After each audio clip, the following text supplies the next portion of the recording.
বিবি এবার চোখের পানি ফালায়া ডাক দিয়া কয়, ও স্বামী, আমার বাবা আমাকে আপনার হাতে তুলে দিয়েছেন স্ত্রী হিসাবে, কিন্তু স্ত্রী হিসাবে আপনার কোনো হক আমরা পালন করতে পারি নাই স্বামী। ও স্বামী আমার, মাফ করে দেন, হয়তোবা কথায় কষ্ট দিয়েছি, আচরণে কষ্ট দিয়েছি, কোনো কষ্ট রাখিয়েন না।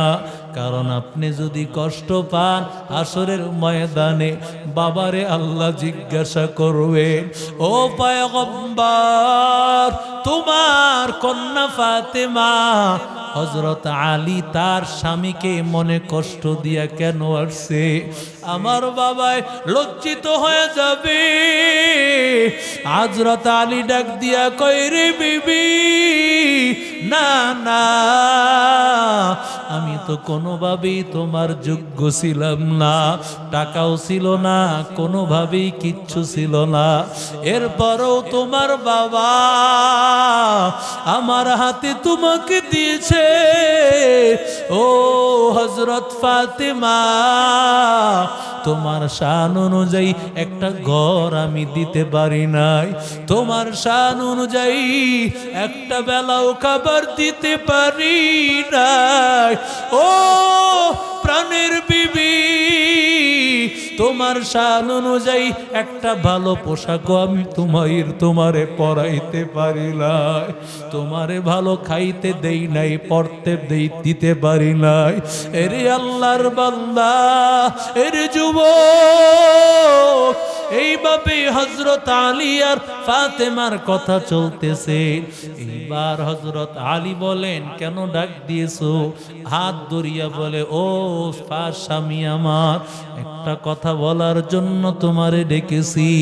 যেহেতু বাবা আমাকে বলেছেন ইফতারি আমি বাবার সাথে করব, তাই আমি সন্ধ্যার আগে আগেই চলে যাব। ও স্বামী আমার, আমার একটা আবদার, এক নম্বর, ও স্বামী, আমার দাফনটা যখন করবেন রাতের বেলায় করবেন, ও স্বামী, আর আমার ইন্তেকালের খবর দুনিয়ার কাউরে জানাবেন না। হযরত আলী বলেন, ও বিবি, কি বলতেছো তুমি? তুমি নবীর কলিজার টুকরা, সাইয়্যিদাতুন নিসাই আহলিল জান্নাহ, জান্নাতের মহিলাদের সরদারিনী। তোমার ইন্তেকালের খবর শুনিয়া হাজার হাজার লক্ষ লক্ষ মানুষ আসবে। কয় না ও বিবি, ও স্বামী, আমার মৃত্যুর খবর কাউকে দিবেন না, কারণ ইন্তেকালের পরে আমার কাফনের উপর দিয়া কাপড় পেঁচানো হবে। আমি আমার জীবদ্দশায় কখনোই চেহারাটা কেউ আমার দেখে নাই, কতটুকু লম্বা, কতটুকু খাটো, কি পরিমাণ পাশ, কি পরিমাণ স্বাস্থ্য কেউ জানে না।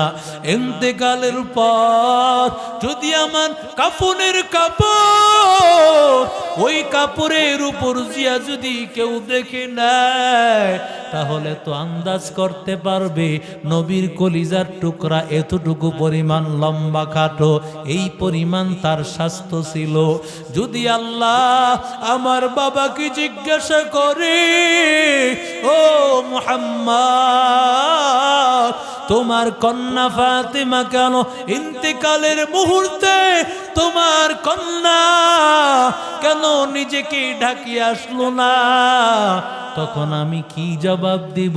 আমি আল্লাহর কাছে লজ্জিত হয়ে যাব। পয়গম্বরের কাছে বলেন, ও পয়গম্বর, আমার জন্য একজন খাদেম রেডি করে দেন, যেই খাদেম আমার জন্য পানির ব্যবস্থা করবে। কূপ থেকে পানি উঠাইবে পয়গম্বর ও রাহমাতুল লিল আলামিন। আমার মায়ার নবী ডাক দিয়া কয়, ও ফাতেমা, আমি রহমতের নবী, তো এখন সবার কাছে তো আমি খাদেম দিতে পারি নাই, সবাইকে তো আমি একটা খাদেম দিতে পারি নাই, আমি তোমার কাছে যে একজন খাদেম দিব, সবাইকে তো একজন করে খাদেম দিতে পারি নাই।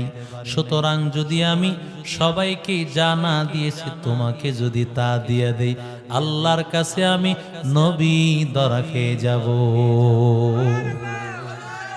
কেমন ছিলেন আমার নবী,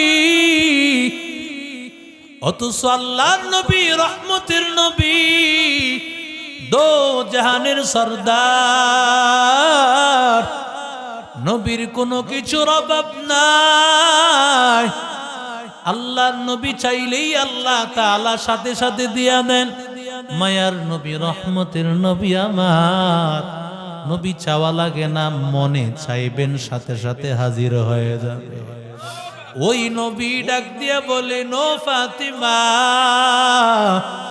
ফাতেমায়ের চাইতে ভালো আমল তোমারে আমি শিখাই দিব নাকি?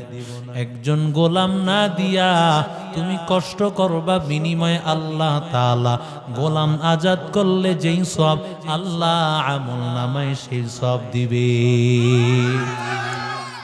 নবী আমার ডাক দিয়া কয়, ও ফাতেমা, ফাতেমা শুনো, ও ফাতেমা, 5 ওয়াক্ত নামাজ আদায় করার পর ও ফাতেমা তুমি পড়বা 33 বার সুবহানাল্লাহ, তুমি পড়বা 33 বার আলহামদুলিল্লাহ, 33 বার আল্লাহু আকবার। এরে আল্লাহর বান্দা, এরে নবীর আশিক উম্মতির দল, 34 বার আল্লাহু আকবার বলবা। এরে আল্লাহর বান্দা, রহমতের নবী বলেন, এ আমল করতে দেরি, আল্লাহ তোমার আমল নামায় এত সওয়াব লিখবেন, এত সওয়াব লিখবেন। কারণ একটা সুবহানাল্লাহর বয়ান করলে রাতের পর রাত, দিনের পর দিন শেষ হবে। একটা আলহামদুলিল্লাহ বলার সওয়াব বলতে শুরু করলে রাত দিন শেষ হয়ে যাবে। একটা আল্লাহু আকবারের সওয়াব বলা শুরু করলে রাত দিন শেষ হয়ে যাবে। অথচ আমার মায়ার নবী রাহমাতুল লিল আলামিন, আল্লাহর নবী বলেন 33 বার সুবহানাল্লাহ, 33 বার আলহামদুলিল্লাহ, 34 বার আল্লাহু আকবার বলবে, বিনিময়ে আল্লাহ তাআলা তোমার এত সম্মান দান করবেন। একটা গোলাম আজাদ করলে যেই সব, তার চাইতে বেশি সওয়াব আল্লাহ দিয়ে দিবে। ও পর্দার অন্তরালের আম্মা জান, আজকে স্বামী যদি কিছু না নে, তোমার কথা অনুযায়ী সব কিছু এনেছে, কিন্তু একদিন হয়তো তোমার কথা অনুযায়ী কিছু আনতে পারে নাই, টাকার অভাবে, অথবা ভুলিয়া গেছে মা। ওই স্বামীকে তুমি এমন ভাবে কষ্ট দেওয়া শুরু করলা, বলা শুরু করলা, আমি তোমার ঘরে আইসা কোনো কিছু বইলা পাই নাই। কথা কয় না কে? কোনো একটা জিনিস ছায়া আমি কোনোদিন পাই নাই। আর কমন ডাইলেক্ট তো একটা আছে, আমি দেখা তোমার সংসারটা কইরা গেলাম। কথা কয় না? এরে আল্লাহর গোলাম, এরে যুবক, আল্লাহ ফাতেমাকে কেমন বানিয়েছেন? ফাতেমা কেমন? ফাতেমা রাদিয়াল্লাহু তাআলা আনহা, ফাতেমা রাদিয়াল্লাহু তাআলা আনহার স্বামী হযরত আলী রাদিয়াল্লাহু তাআলা আনহু বাহিরে গিয়েছে কাজ করার জন্য। ঘরে যখন ফিরেছে সন্ধ্যাবেলা, ঘরে ফিরার পর হযরত আলীকে জিজ্ঞাসা করেন, ও স্বামী আমার, কাজের ব্যবস্থা হলো নাকি? হযরত আলী বলে না। আবার জিজ্ঞাসা করেছে, ও স্বামী, খাবারের ব্যবস্থা হয়েছে নাকি? এবার হযরত আলী দ্বিতীয় দিন একইভাবে বলতেছে না না, কিন্তু হযরত ফাতেমা কোনো চিন্তা নাই, টেনশন নাই। স্বামী আসছে, হাসি মুখে স্বামীর ঘামটা মুছিয়া দিয়া স্বামীর শরীরের কাপড়টা খুলিয়া দেয়, স্বামীরে বসাই আদর যত্ন শুরু করিয়া দিল। তৃতীয় দিন হযরত আলী আবার বের হয়ে গেলেন কাজ করার জন্য। হযরত আলী বের হয়ে গেল রে ভাই। বের হয়ে যাওয়ার পর সন্ধ্যাবেলা যখন হযরত আলী আবার ঘরের সামনে হাজির, বিবি সাহেবা হযরত ফাতেমা চিন্তায় বসে আছেন, আজকে বুঝি খাবারের ব্যবস্থা হবে। কিন্তু আজকেও হাজির। ফাতেমা ডাক দিয়া বলে, ও স্বামী, খাবারের ব্যবস্থা হয়েছে নাকি? স্বামী ডাক দিয়া কয়, ও বিবি, না না, খাবারের ব্যবস্থা আজকেও তো হয় না। কিন্তু হযরত ফাতেমা একে একে 3 দিন হয়ে গেছে, কোনো টেনশন নাই। ঘাম মুছিয়া ফাতেমা শরীরের কাপড় খুলে দিয়া ফাতেমা আদর যত্ন করিয়া স্বামীর এমন ভাবে বরণ করে নেয়, মনে হয় যেন ফাতেমার দিলে কোনো কষ্ট নাই, কোনো পেরেশানি নাই। এবার হযরত আলী চোখের পানি ফালাইয়া হযরত আলী ডাক দিয়া কয়, ও বিবি আমার, ও প্রাণের বিবি, একে একে 3 দিন আমি তোমার ঘরে খাবারের ব্যবস্থা করতে পারি না, এরপরেও তোমার চেহারায় কোনো টেনশন নাই, পেরেশানি নাই। তুমি আমারে কত সম্মানের সাথে বরণ করে নাও, কত আদর করে বরণ করে নিতেছ, কি কারণ ও বিবি? বিবি ডাক দিয়া কয়, ও স্বামী, আপনার ঘরের মধ্যে আমার বাবাই যেদিন আপনার ঘরে পাঠায় দিয়েছে, বাবায় ডাক দিয়া বলেছে, রে মা, তোকে পাঠায় দিলাম স্বামীর ঘর। স্বামী তোর জান্নাত, স্বামীর পায়ের নিচে তোর জান্নাত, স্বামীরে কোনোদিন কষ্ট দিবি না। ও ফাতেমা, সাবধান সাবধান, ও ফাতেমা, স্বামীরে কোনোদিন কষ্ট দিবি না। ভালো খাও খারাপ খাও, কোনোদিন অভিযোগ তুলবা না। ওই দিন থেকে ও স্বামী আমার, আমি আপনার উপর অভিযোগ তুলি না, কারণ আমার বাবা বলেছে আপনি নাকি জান্নাত। এরে আল্লাহর বান্দা, এরে নবীর আশিক উম্মতের দল, ওই হযরত ফাতেমা রাদিয়াল্লাহু তাআলা আনহা প্রচন্ড জ্বরাক্রান্ত হয়ে গেছেন। ফাতেমা রাদিয়াল্লাহু তাআলা আনহা রমজানের প্রথম রোজা সাহারি খাইছেন। স্বামীও হযরত আলী, বিবি হযরত ফাতেমা, 2 জন মিলে খাবার খায়। সাহারি খাওয়ার পর এবার হযরত আলী, হযরত ফাতেমা 2 জন অপেক্ষমান, কখন আজান হবে। আজান হওয়ার সাথে সাথেই আমরা চলে যাব নামাজ পড়ার জন্য। আজান হয়ে গেল, হযরত আলী চলে গেলেন নামাজে চলে গেলেন রে ভাই। ওদিকে হযরত ফাতেমা রাদিয়াল্লাহু তাআলা আনহা, ফাতেমা রাদিয়াল্লাহু তাআলা আনহা তিনিও নামাজে দাঁড়ায় গেলেন। হযরত আলী নামাজ আদায় করার পর ঘরের মধ্যে যখন হাজির, ঘরে আসিয়া দেখে বিবি নাই। ফাতেমা কই? ফাতেমা জায়নামাজে ফরজ নামাজ আদায় করার পরে সুন্নত আমলের মধ্যে লাগিয়া যায়। এশরাকের নামাজ না পড়িয়া ফাতেমা কোনদিন ওঠে না। আজকে কই গেল? জায়নামাজে ফাতেমারে তালাশ করে পায় না। কই গেল ফাতেমা? কোথায় গেল ফাতেমা? ফাতেমা কি তালাশ করতেছে? এরে আল্লাহর বান্দা যুবক, ও পর্দার অন্তরালের আম্মা জান, ফাতেমা রাদিয়াল্লাহু তাআলা আনহাকে সব ঘরে তালাশ করে দেখে, না না, কোন ঘরে নাই।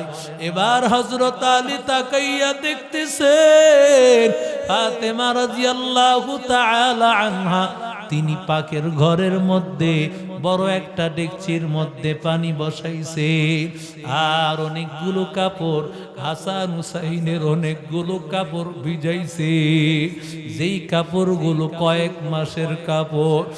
আর পানি গরম করতেছে, আটার খামিরা বানায়া তিনি রুটি বানাইবেন। যেই রুটি বানাইতে কয়েক মাস পর্যন্ত এই রুটি খাইতে পারবে, এত বেশি পরিমাণে রুটি বানানোর জন্য আটার খামিরা বানাইতেছে। হযরত আলী ডাক দিয়া বলেন, ও ফাতেমা, তুমি কেন এত বেশি পরিমাণে কাপড় ভিজাইলা? তুমি না অসুস্থ? ও ফাতেমা, অসুস্থ শরীর নিয়া ফাতিমা কেন এমন ভাবে এত কাপড় ভিজাইলা? ও ফাতেমা, এত আটার খামিরা কেন বানাইতেছো? এত আটা আমরা কতদিনে খাইব? ফাতেমা চোখের পানি ফালায়া ফাতেমা ডাক দিয়া বলে, ও স্বামী, আজকের রাতে যখন আমি ঘুমাইছি, ঘুমায় যাওয়ার পর হঠাৎ করে আমি স্বপ্ন দেখতেছি, কে যেন হাঁটতেছে, পেছনের দিকটা বাবা মুহাম্মদুর রাসূলুল্লাহর মতে মনে হইল। আমি পেছন দিকে ডাক দিয়া বললাম, বাবা, তুমি কাকে তলাশ করতেছো? বাবা এবার মুখটা ঘুরায়া বাবা ডাক দিয়া কয়, রে মা, আমি তো তোরেই তালাশ করতেছিলাম। এবার আমার বাবায় ডাক দিয়া কয়, মারে, সাহারি তো খেয়েছো? তোমার স্বামী হযরত আলীর সাথে আল্লাহ যদি কবুল করে ইফতারি করবা তোমার বাবার সাথে। এই কথা বলার উপর হযরত আলীর বুঝতে বাকি নাই, আমার বিবির আর পাইব না, আমার বিবি আর থাকবে না। এই হালত শুনিয়া হযরত আলীও কাঁদে, হযরত ফাতেমাও কান্না করে, ফাতেমাও কান্না করে, হযরত আলীও কান্না করে। এমন সময় হাসান হুসাইন রাদিয়াল্লাহু তাআলা আনহুমা দুইজন বাহিরে খেলাধুলা করতেছিল। ঘরের মধ্যে ঢুকার পর ঘরে তাকায় দেখে মা কান্না করে, অন্যদিকে বাবাও কান্না করে। হাসান হুসাইন মারে ডাক দিয়া কই, মা গো, কেন কান্না করো মা, কেন কান্না করো মা? মা কিছুই বলে না, মা ইশারা দিয়া বলে, বাবার কাছে যা। এবার সন্তানেরা বাবার কাছে চলে গেছে, বাবার কাছে গিয়া বলতেছে, বাবা গো, কেন কান্না করো? বাবাও কিছু বলে না, বাবাও মায়ের কাছে আবার পাঠাইয়া দেয়। এমন সময় ফাতেমা চিন্তা হলো, আমি ওদেরকে যতই বুঝাই বুঝবে না, ওরা অবুঝ বাচ্চা। ফাতেমা মাঝে মধ্যে হাসান হুসাইন যদি একটু বিরক্ত করত, ফাতেমা হাসান হুসাইনকে নবীর রওজার সামনে পাঠায় দিত। রওজার সামনে দাঁড়ায়া হাসান হুসাইন আল্লাহর নবীর সাথে কথা বলতো, দুনিয়ার অন্য কোনো জিয়ারতকারীরা কিছুই দেখতো না, কিছুই শুনতো না, একমাত্র নানা আর নাতি শুনতো। এরে আল্লাহর গোলাম, যখন হাসান হুসাইনকে পাঠায় দিল, হাসান হুসাইন নবীর রওজার সামনে হাজির। নবীর রওজার সামনে দাঁড়ায়া যখন নবীর সামনে দাঁড়িয়েছে, সাথে সাথে নবী ডাক দিয়া কয়, ও হাসান, ও হুসাইন, এখানে কেন আসছো? বলে, মা পাঠাইছে আপনার কাছে। তাড়াতাড়ি নবী ডাক দিয়া বলে, ওরে হাসান, ও হুসাইন, তাড়াতাড়ি যাও, তাড়াতাড়ি যাও, তোর মাকে ভালোভাবে দেখে নাও। আজকের দিনের পর তোর মারে আর কোনোদিন দেখবি না, তোর মারে আর কোনোদিন দেখবি না। ভালো করে তোর মারে প্রাণ ভরে দেখিয়ালো। হাসান হুসাইন দৌড়াইয়া মার কাছে চলে আসছে। মায়ে বলে, কেন আসছো? বলে, নানা যা বলেছে তোমাকে ভালোভাবে দেখার জন্য, আর তোমারে নাকি আমরা পাবো না। এরে আল্লাহর বান্দা, এবার ফাতেমাও কান্না করে, হযরত আলীও কাঁদেন, হাসান হুসাইনও কাঁদেন। এইভাবে করতে করতে জোহরের সময় হয়ে গেল। জোহরের সময় হযরত আলী চলে গেলেন মসজিদে, ফাতেমা নামাজে দাঁড়ায় গেলেন। জোহরের সময় ফাতেমা আরো অসুস্থ হয়ে গেছে, দাঁড়ায়ও নামাজ পড়তে পারে নাই, কোন রকম বসে ইশারায় নামাজ আদায় করলেন।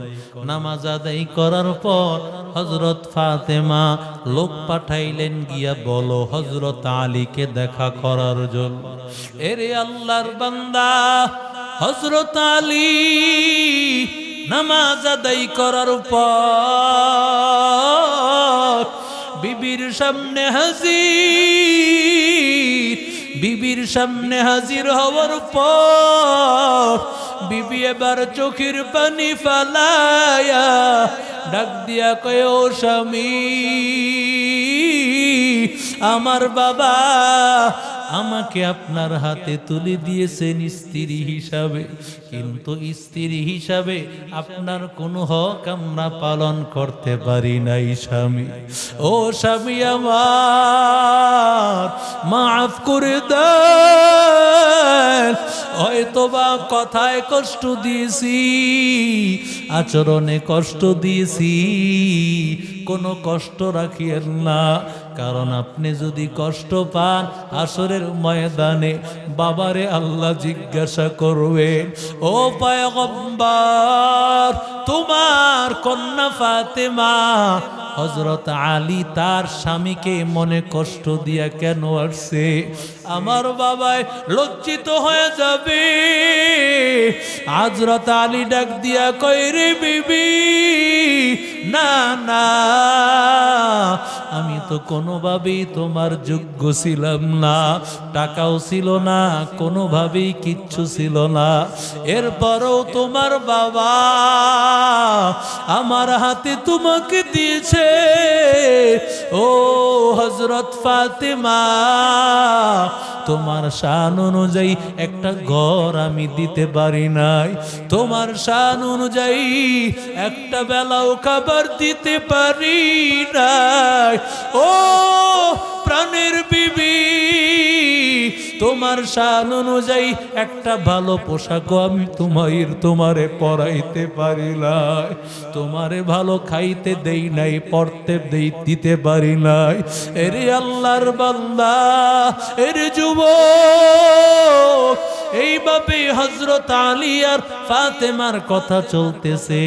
এইবার হযরত আলী বলেন, কেন ডাক দিয়েছো? হাত ধরিয়া বলে, ও স্বামী আমার, একটা কথা বলার জন্য তোমারে ডেকেছি। যেহেতু বাবা আমাকে বলেছেন ইফতারি আমি বাবার সাথে করব, তাই আমি সন্ধ্যার আগে আগেই চলে যাব। ও স্বামী আমার, আমার একটা আবদার, এক নম্বর, ও স্বামী আমার দাফনটা যখন করবেন রাতের বেলায় করবেন, ও স্বামী, আর আমার ইন্তেকালের খবর দুনিয়ার কাউরে জানাবেন না। হযরত আলী বলেন, ও বিবি কি বলতেছো তুমি?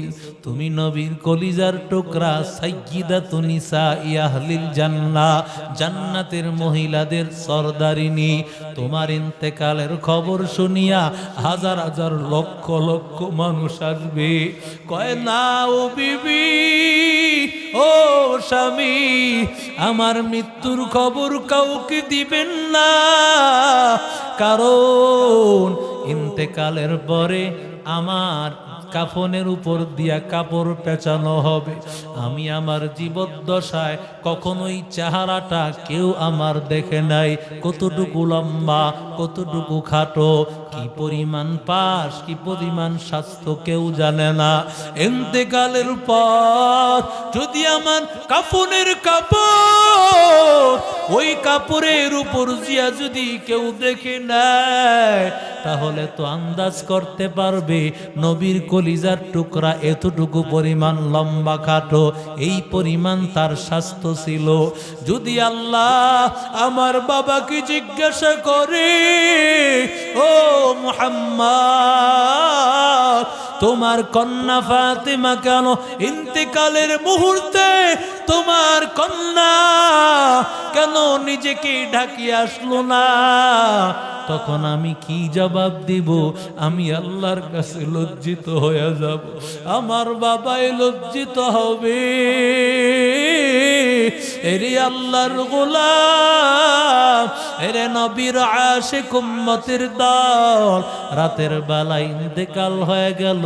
এবার একমাত্র হাসান হুসাইন আর হযরত আলী, তিনজন মিলে তো লাশ ধরা যায় না, কমপক্ষে চারজন লাগে। চারজন চার কোনায় ধরিয়া কাফন, এই লাশটাকে ধরিয়া নিয়ে যাবে, খাটিয়াটা ধরিয়া নিয়ে যাবে। রাতের বেলা হয়ে গেছে, এমন সময় কে যেন দরজা আওয়াজ করতেছে। হযরত আলী বলে, কে তুমি? আল্লাহর বান্দা ডাক দিয়া বলে, আমি আবু যর, আমি আবু যর। আল্লাহর নবীর সাহাবী হযরত আলী ডাক দিয়া কয়, আবু যর, কেন এখানে এসেছো? আমার বিবি তো বলছে তার জানাজায় কাউকে শরীক করাইতে না। হযরত আবু যর ডাক দিয়া বলে, ও হযরত আলী, আমি এমনি এমনি আসি নাই, বরং পয়গম্বর আমাকে দাওয়াত দিয়ে পাঠাইছে। নবী আমার বলেছেন, ও আবু যর, তাড়াতাড়ি যাও, তাড়াতাড়ি আমার কন্যা ফাতেমার জানাজায় শরীক হইবা। এরে আল্লাহর বান্দারা, এরে যুবক, ও পর্দার অন্তরালের আম্মা জান, নবীর কলিজার টুকরা হইয়া নিজেকে কেমন ভাবে আবৃত করে কবরে যেতে চায়, কেমন আল্লাহর ভয়, কেমন মালিকের ভয় নিয়ে কবরে যায়। এই জন্য আল্লাহকে ভয় করা লাগবে। স্বামীকে টাকা পয়সা কাপড় চোপড়ের জন্য চাপ দেওয়া যাবে না রে ভাই, কারণ তোমার স্বামী কত কষ্ট করে একটু চিন্তা করো না। সকালবেলা বের হয়, রাতের বেলা আসে তোমার মুখে হাসি ফোটানোর জন্য।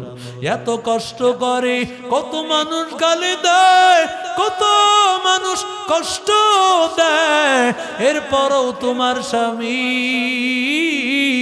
তোমাকে এক মুঠো খাবার খাওয়ানোর জন্য, তোমার ভালো একটা পোশাক, তোমার ভালো একটা আবদার পূরণের জন্য কিন্তু রাত দিন পরিশ্রম করে, মেহনত করে। ওই স্বামীরে কষ্ট দিও না, নামাজ পড়ো, পর্দা অনুযায়ী চলো, আল্লাহর হুকুম মানিয়া চলো রে বাবা।